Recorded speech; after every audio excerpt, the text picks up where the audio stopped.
Welcome to another episode of our Varndean Cinema podcast. I'm Emma. I'm go next. I'm Meg. I'm Amber. And I'm Aoife. And today the plan is we're going to be, one of us has picked a film that we like and the others don't like it.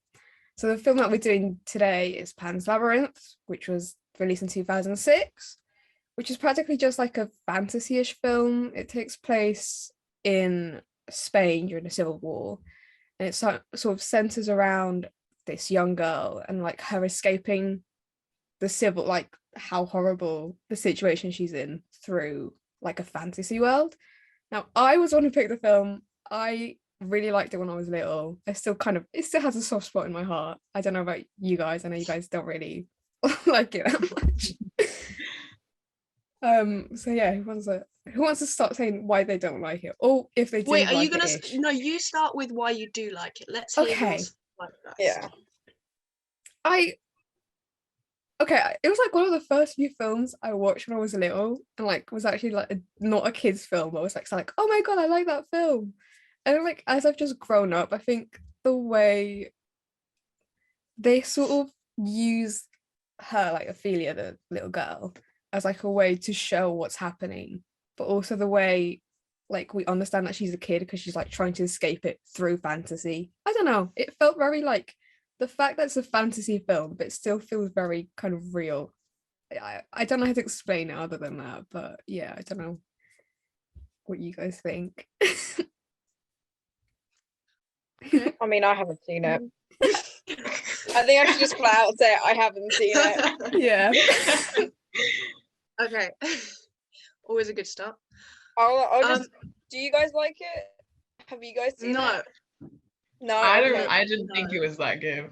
So should we just go ahead with what we don't like? Because Yeah, honestly, just stop bashing it. Just stop bashing it at this point. That's what I'm expecting, Okay. because I know you guys don't like the film. so I'm not sure about you, Aoife, but I had two like major things that I don't like, and everything else is just like things that could be better in my opinion. Or do you want to start, Aoife? Because I know you did like some bits of it. Okay, yeah, I'll say some bits that I did like about it.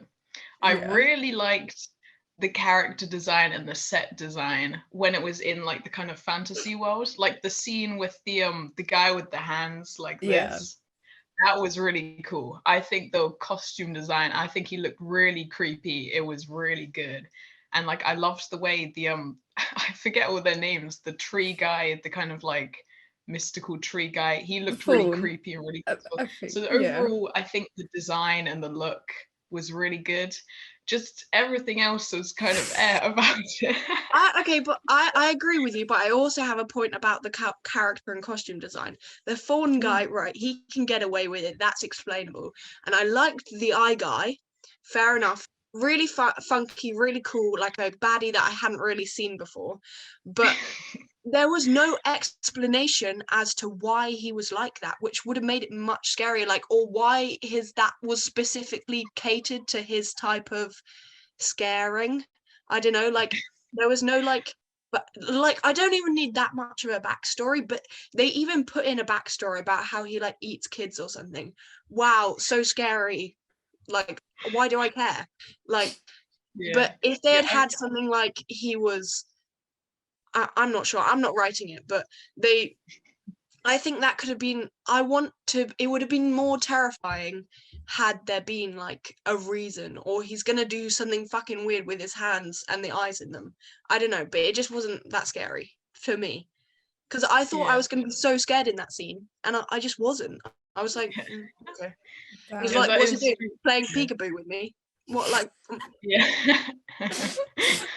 Yeah, that's true. I did feel like, I think the characters and everything looks really cool, but that's kind of where the kind of interesting parts of them end for me. Like I feel like if they had more, rhyme and reason to like I remember the scene where she had to feed these rocks to a toad, and it's like, okay, but why?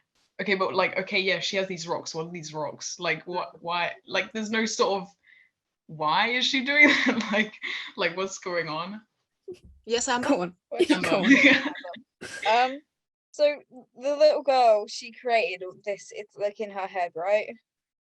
The problem Supposedly. is, and that's like part of the fun of it. It's like you can never tell if it's actually, if the film is supposed to be like, oh, she's making up all of this as like a form of escapism, or is it actually real? Because a lot of it's just like, okay, no, she's just a little kid in her little fairy tale world. But then like there's few little moments, there's like 2 moments where like it's like, if this fantasy world isn't technically real, this couldn't have happened. So it's a weird sort of like, at the end of the day, you're supposed to make the assumption yourself if it's her escaping like the real world, or if she's like, if it's an actual fantasy world, which I think is like, Oh, you go first. For those who have seen it, wink wink, what was your like final conclusion on, did you think, were you more tempted to think this is like the genre is, it's her in her mind, you know, like it's psychological, or you think it really falls into the fantasy genre and that was actually like exploring just like a made up world that is similar to our world? Well, I think I kind of thought it all seemed quite real to me. Like, I don't even think, I think maybe I'm just kind of more of a fantasy person. So to me, it was kind of a given that it was real in this movie. But like, I don't know, at the end, I didn't really even think of it being in her mind until like I read what other people were saying about it. And I was like, oh yeah, that actually makes sense. Because I feel like there were parts where she put the bowl of milk, and was it milk, and the like kind of screaming root child under like the bed, that I was kind of like, okay, well, that's like a physical thing that the other people could see as well, because like the evil guy takes it out and it's like, what is this? So I don't know, it kind of seemed that, yeah, it was kind of like, is it real, or like there's some physical parts of it that do seem real, but I don't know. Yeah, I definitely kind of got that as well. Like I kind of knew from before what Emma had said about like how it may be kind of metaphorical type thing, but I was when I was watching it, I was less tempted to think that. I'm more just tempted to think that they'd made it something that's within the fantasy genre instead. so I guess like that's because like when I viewed it, I definitely looked at it more as like, oh, little kid, she likes fairy, like from the beginning she's always like reading fairy tale books and stuff, so like from that I kind of just assumed like, oh, she's just, this is like escapism, she's just making her own little world. Except for like, yeah, there's like at the end with like the root child baby thing, and then like also she uses the chalk to like walk through a wall, and then like she also just dies, and like suddenly she's in a fairy tale world. Like those are like the whole bits where it's like, oh, maybe this is real. Like I guess that's probably the biggest difference that I actually saw, is like, oh no, this is escapism, until the end I was like, oh, maybe not. Maybe this was like supposed to be real. But because I mean, at the end it does appear that she dies and then goes to some sort of heaven, but and it's like, okay, but if she's still in her fantasy, like what? Yeah, I sorry, you go first, Emma. No. I mean, like, if it is escapism, like, is it like all metaphor, like the Spanish Civil War? Does she like, does she die in the Civil War? And also, what deep-rooted childhood trauma does she have to make like all these little scary little buggers? Like, what are they representing of her in her life? Like, what does the guy with the eyes? I know that guy. Why is he like? What does he represent? Who is? Is that her dad? Is that like no? It doesn't like, say it. This is the bad thing. Like, Amber, you're posing very good questions that I feel like someone should have said when they were making this movie. But there's no correlation. Like, I wanted it to be that. It could be a metaphor for the Spanish Civil War. To be honest, I don't know nothing about it, so maybe that just went over my head. But I'm pretty sure it wasn't a metaphor for the Spanish Civil War, and they just like chucked that in as context, and it doesn't tie into the fantasy world at all, which really frustrated me. Like, it could have been better. There could have been more links. No, but I mean, just like, I think the idea that she is a kid that's made up her own fantasy world, that explains why things would be so like lacking of depth. Because I feel like, I guess it really just depends what perspective you take on it. Because I think if you see it, to fit either way, there's like bits that could just be improved. Because if it's like, if it is a real fantasy world, then like, yeah, fair enough. They could have linked it a lot better to like the real world. But then, I mean, I don't know. I feel like this is maybe something to say at the end of this podcast, but you know, you can always edit it and put it at the end. What I thought was that I wouldn't discourage people from watching it, because I genuinely thought it was a decent movie and kind of family friendly, like if you were to watch it with your family maybe. But Is it really? I would watch that with my family. Yeah, This is the part where like the guy like sews up his like Yeah. cart. I Like, thought don't know, that that's was very kind of character. satisfying. It was like And the satisfying. guy, he's like Like beating those up like like the spot prisoners. squeezing videos. Yeah, but he's like sewing up his mouth instead. So do you feel like when they Soap amputate someone's carving. leg? Anyway, Yeah, for my that's just satisfying. That's ASMR. It's like mukbang YouTubers to some people. It's, you know, it's nice. It's appealing.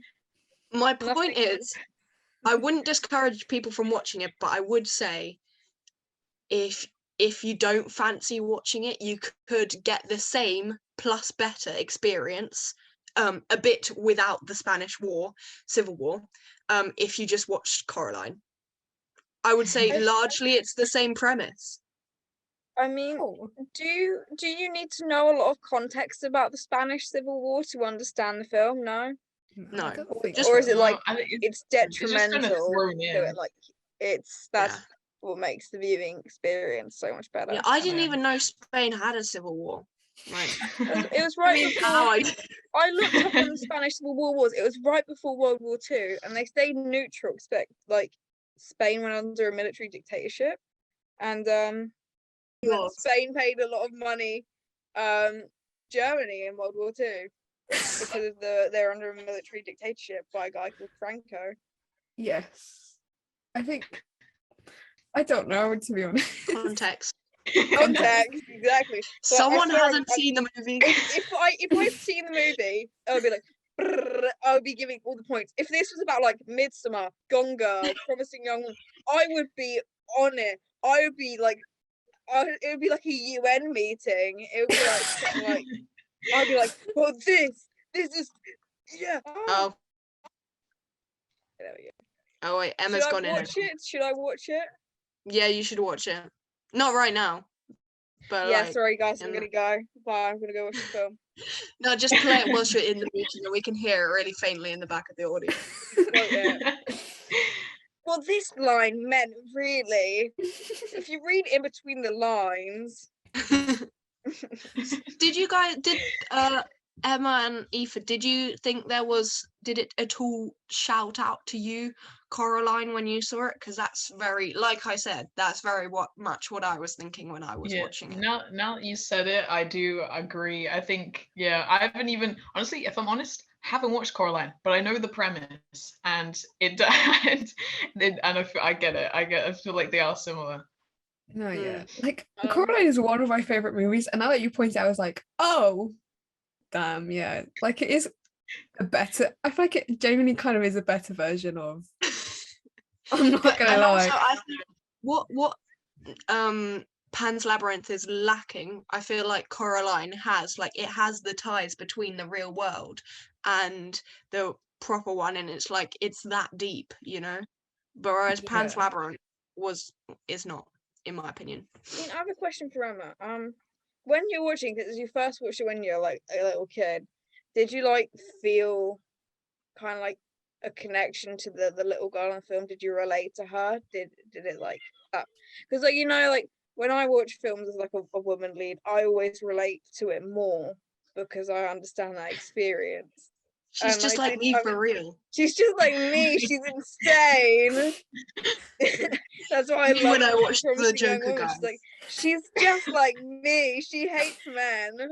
Yeah. I mean, I don't think I did. But I Did you think, not like, have escapist fantasies as a child? no, to be honest, I didn't. But I think it was probably like a lot more scary. Like it was probably like the fantasy world was a lot more believable for me when I was little. Because like, and that's probably why I feel like a lot more probably forgiving about like the mistakes that it makes. Because like like the scene with the like hand guy, that terrified me. That was like my nightmare when I was little. I was like, oh my god, that's horrifying. And like the fawn in general was just like, he is scary as fuck.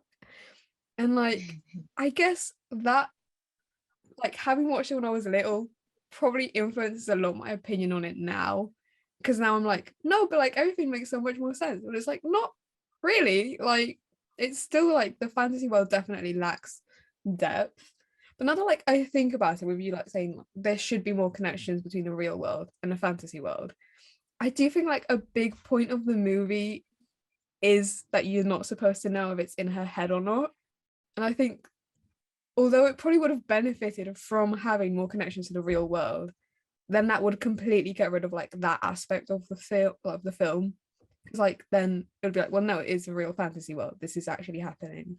It's not. There's no way it can just be in her head, which I think maybe is why they don't do that. I still feel like they probably could have given this like characters more backstory, but I get why they haven't linked it more with the real world. But I don't know.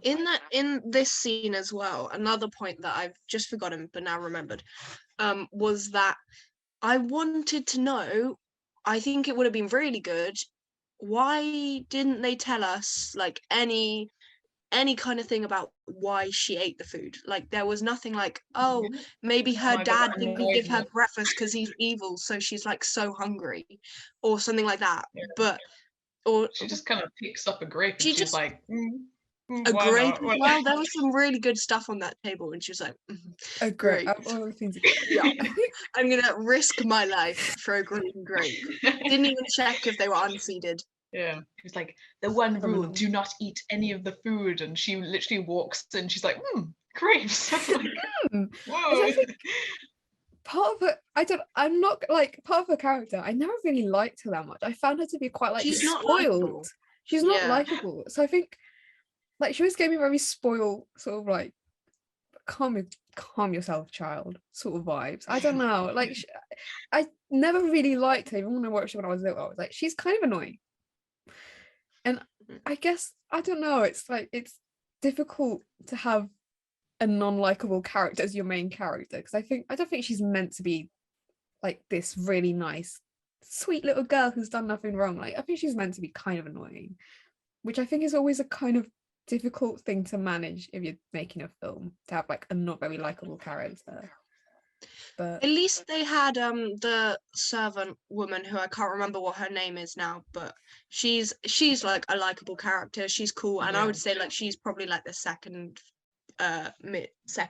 main character. So at least they had her, but I do get like the main character's not even that. And her mum's a bit of a wet wipe and dies halfway through. And like they, wet wipe. sorry guys. So dumb. How dare she? Women these days, couldn't Women, even oh my survive a war. god.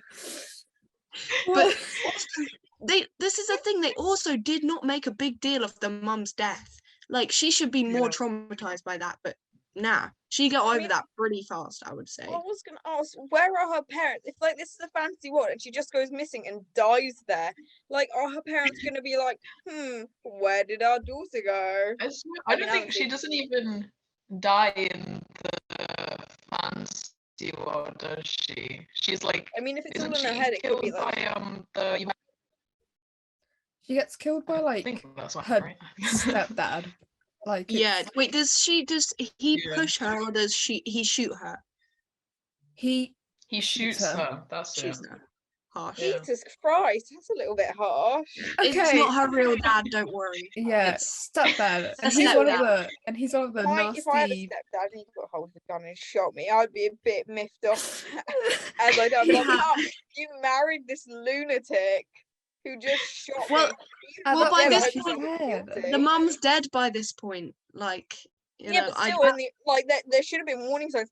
I mean, in very few cases, someone just goes up to a little kid and goes, and like shoots them. This I was mean, quite a while ago. I mean, this was there the were Spanish Civil War, Amber. yeah, times were hard. But still, You got your like, kicks where you could. with Shooting the children, abuse, I guess. it's usually like a long time. There's red flags. You know, you see it. Did you just like eyes closed? I do Yeah. not see. Eyes closed. Eyes closed. Eyes I think the closed. red flag was technically that he was on the wrong side of the Civil War. So, because he's Yeah. like, that's kind of the weird thing, because it also seems to be, I don't know, because it's like the stepdad is part of the Franco people who's like defending the emperor, and then all of the servants. I almost feel like that side of the story was kind of more interesting at times. Yeah, this is Because of the definitely. rebels, and it's like, oh, they're Mm. hiding it from the guy in charge, and it's really Yeah. dodgy, and like they might die, and it's like, oh no, because I like the few likable characters are like those ones. I feel are the ones who are like the rebels and stuff. So I don't know. That bit of the story sometimes feels a bit more compelling. But I was just saying, like the rebel characters seem a lot more compelling, and like I almost kind of wish you knew more about them. I don't know. I definitely prefer, I think, which defeats the whole point of the film, I think. I kind of prefer that whole side of the story more than like the fantasy bit. I don't know. To What be do you fair, think? you're not doing a very good job of defending this movie. No offense. Because like We have kind of debunked it a little bit. it's like, even though the thing is, like, I'm quite biased, like even though I know it has faults in it, I'm still like, I enjoy this film. I like this film. It's like a nice little comfort film for me, even though it's not a very comforting film, but like I Wrong. just You're What? not.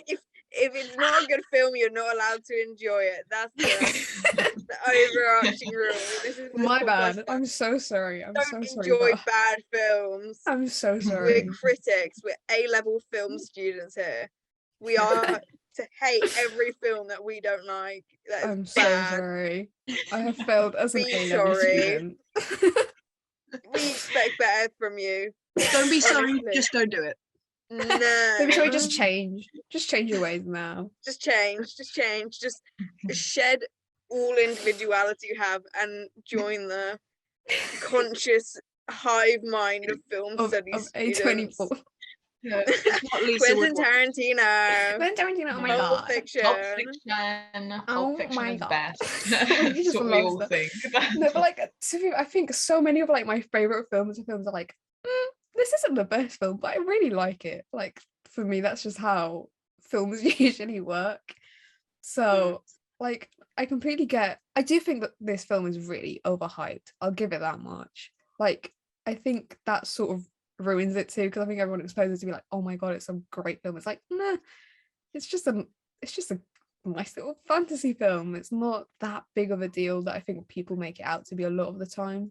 So like, Are we gonna talk about the ending before the end of this meeting? Or if you shall want to I? talk about the ending, Okay, one sec. Basically, I think the ending is bad because one, it feels too religious and I'm an atheist, so I don't like it. But two, I think wait, where was this going? One sec. It was a really good point. I think it's just so weak for the ending. For the ending to culminate in, oh, she goes to heaven and she's with her mum and dad. Like, what is this, like PG? No, it's rated 15. I want to be fucked up at the end of the movie. I want to be traumatized. I was weirdly reassured by the ending, and I thought that was unsettling to say the least. It was like, I thought it was just like, it just is basically saying like, oh, heaven is real. So go ahead, shoot your stepdaughter. She's going to heaven. that's the takeaway from the film. Heaven is real, so you can just shoot your stepdaughters if you want. I don't know what else I was supposed to get from that ending. It was so weak. It was just didn't do what I wanted it to do. What? Okay, as an ending, what would you prefer then? Go on.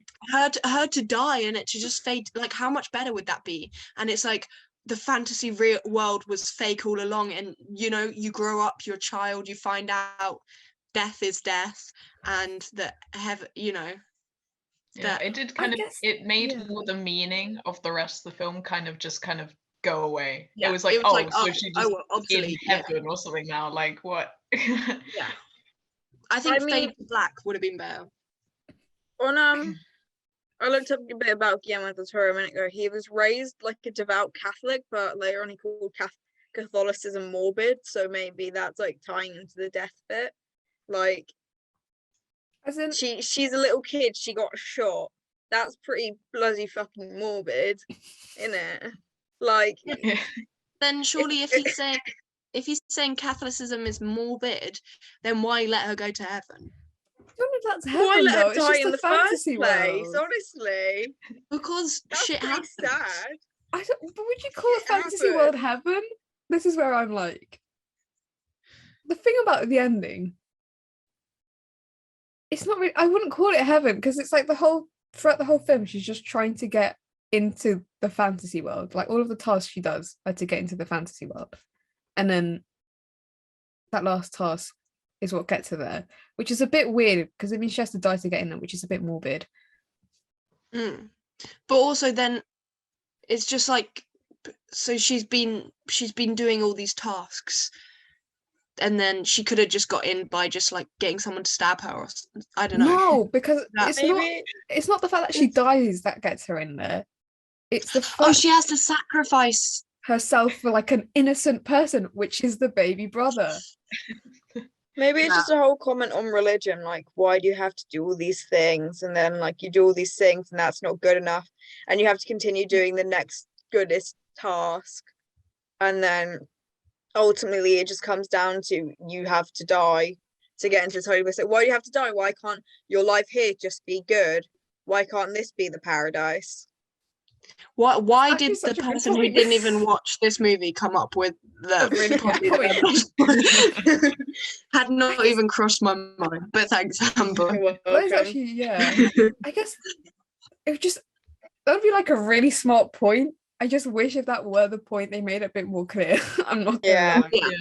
So it kind of Also, seemed to kind of that would be glorify quite it in a way. Yeah, it Mhm. does seem a It bit. kind of made it out to be like, oh look, she did all these things, she worked so hard, and look where she is now, she's in this heavenly place. And so it kind of says, it almost is like, it could be seen as kind of like a criticism on religion, but also it doesn't really show It that doesn't very do it clearly. well I mean, enough. it could be Yeah. like Yeah. the idolization of like, again, it's like if you're religious, that's perfectly fine. Like, find your hope in any way.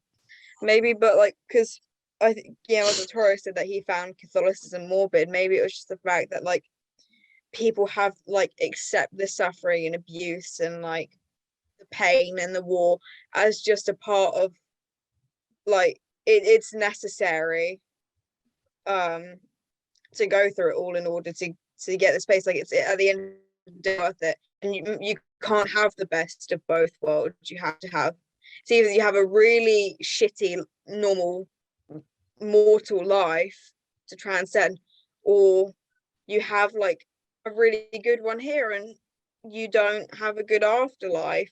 Maybe it's something like that. Like if you want to be selfish in life, you have to prepare for a bad afterlife. If you want to have a good afterlife, you have to prepare for like all the tasks and hardness. But yeah, again, no one has like a perfectly easy life unless you're like super privileged. Maybe the tag for the film should have been "Here for a good time, not a long time." I swear Just to like God. sum it up. Then it would have been easier to read. But the very last scene, I think, Amber, you're onto something there. But the very last scene, I do agree with Aoife. It was like, it wasn't even like they made heaven for her, this type of like, it wasn't even like they included any type of deepish metaphor in it, where it's like nice, maybe she's just with her parents. Like it was actual like palace looking thing that they had the whole time. So there wasn't even a twist. Like she did literally end up where she thought and was trying to go the whole time. It just was kind of hard along the way, which Well, at the same time, like, unimpressed. why is her mum there? Her mum didn't do any of these like incredibly like hard tasks. She didn't sacrifice herself. She just died. Her mum was quite nice though. No, but to be fair, then that's like the whole thing of like she's actually a lost princess that got lost in this nasty world and has to come back to her fantasy world. That's sort of But would that make her mum? See, because this is loopholes, not isn't it? Because that would make her mum the queen, but there's no mention of her mum ever, like, but I don't knowing think about it or anything. the mum is her real fantasy mum. This is feeling really Caroline-y now, but I don't think the fantasy mum is the same as the real world mum. Okay. What did you? I would have to screenshot it and zoom in, but I'm not sure. I didn't catch. I didn't catch whether it was the same actress, like whether they literally made it a different mom. So I don't think like you see them, so I don't think. I guess it's like another one of those. Is like it's up to you at what you want to believe, which is always like it always feels like too a cop much out is when it left comes up to the for the films. audience. Can they just actually tell us some things Just instead tell of us, being like please. everything's up to you? God, so much work. I mean, yeah, Amber raised a really good point, and we were just like, yeah, I've never thought of that, but it's like, ooh, that makes sense a lot. But yeah, I said at the beginning I was dumb, and I proved myself not to be. Even if you haven't watched the film, this is really been a journey. Yeah, this is my task to try and make something out of nothing. Hey, well worked. But yeah, I mean, I still like the film, even though I can see a lot more faults to it. I still like the film. I'm never gonna not like it, to be honest. Good for you. At least one. Good for you. I don't agree. I'm glad you didn't do something. But yeah. We can agree to disagree. We can agree to disagree. All of us at Varndean. Goodbye. Yeah, from all of us on the podcast. Keep on dancing, or whatever it says. We're all princesses trying to return home. Got a little heaven. So I guess that's the end. Thanks for that's it. Thanks for watching. Next time, make sure you watch Love Actually, because we're talking about Love Actually. Next episode, Love Actually. Are we doing Love Actually? Yeah, yes. But I'm defending it. You never seen it? I've got to watch Love. I limit my films and my media to angry women. That's why I am the way I am. Amber, you're gonna love to hate it. I can hate it that much. I know there's like some German girls in it, and skiing. And there's like that's the only bit you know. That's such a minor part. The bit you're really gonna have a lot to say about is the Keira Knightley bit. I can already tell. Oh, because she looks like this. She's like, that's so nice. But actually, she's like really young in this one. She's like a kind of like before her flop era, and she's like really pretty and stuff. So you can kind of forgive her for it. I always get Natalie Portman and Keira Knightley mixed up. They look like the same person. Who is Ali Portman? I love Keira Knightley. Natalie. I love Keira Knightley. Natalie Portman. I feel pretty. I love Keira Knightley. She's nice and she's so sweet. Guys, don't spoil it. You know, you gotta say watch it. Gotta watch it. And I'll come back angrier than ever because no one deserves happiness. That's what I'm gonna argue.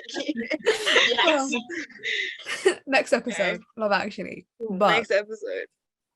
And then it's Scooby-Doo, right? We do Scooby-Doo, right? Yeah, and then we do Scooby-Doo after that. And then we do Promising Young Woman, because I will. Wait, but nobody's going to want to not like that. We'll have to actually get some men on the podcast. Oh, yeah. Well, no, we'll just bring back Jamie. Like when we did the James Bond podcast, when we got to the woman bit, we were like, all right, boys, take on the nuances of feminism. And they were like, and they're like, oh, women. I was actually probably going to edit this. Hi, Jamie. Anyways, I've got to go. My mum's calling. Okay. Well, bye. Bye, guys. Yeah. Bye. Bye.